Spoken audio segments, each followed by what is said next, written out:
që nga shtatori 2022 kur në krye të shërbimit informativ shtetëror u emërua Orlian Kanushi, ish këshilltari i kryeministrit Edi Rama, shërbimi sekret nisi të përdorej si një zyrë personale informacione, duke kryer aktivitete të ngjashme me ato të Gestapos, sipas urdrave dhe interesave të Ramës. Kjo praktikë u denoncua tek partnerët ndërkombëtar, të cilët kërkuan kthimin e aktivitetit të shishit brenda ligjit dhe larg qëllimeve personale të kryeministrit. Madje u përpilua edhe një raport me prova konkrete për keqpërdorimin e shërbimit sekret. Megjithatë, edhe pas emërimit të Vlora Hysenit, Shish vazhdon të veprojë sipas modelit vendosur nga paraardhësi Kanushi.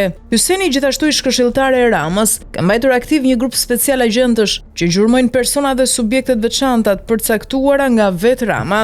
Informacionet e mbledhura nga Shish ndahen në dy kategori. Dosjet sensitive, përfshirë ato që lidhen me sigurinë kombëtare, dorëzohen ekskluzivisht tek Rama, duke vepruar si një shërbim privat, ndërsa informacionet më pak sensitive dërgohen në SPAK, polici dhe prokurori. Sipas nenit 5 të ligjit për Shish, drejtuesi i këtij institucioni duhet i raportojë në të njëjtën kohë presidentit të Republikës dhe kryeministrit për informacionet që lidhen me sigurinë kombëtare. Por aktualisht informacioni dorëzohet vetëm tek Rama, duke anashkaluar institucionet e tjera shtetërore. Gjithashtu raportet tregojnë se Shish me urdhër të Vlora Hysenit gjurmon politikan, qeveritar, gazetar dhe biznesmen sipas listave që i përcakton Rama. Këto informacione dorëzohen vetëm tek kryeministri, pa regjistrime zyrtare në arkivën e Shish. Sipas nenit 9 të ligjit, Shishit i ndalohet të kryejë veprimtari me karakter policor dhe të raportojë në mënyrë private tek kryeministri. Kjo situatë ka shkaktuar ndërprerjen e bashkëpunimit mes Shish dhe institucioneve të tjera si policia, SPAK-u dhe prokuroria, duke krijuar një praktikë të paprecedent dhe të rrezikshme për shtetin e së drejtës.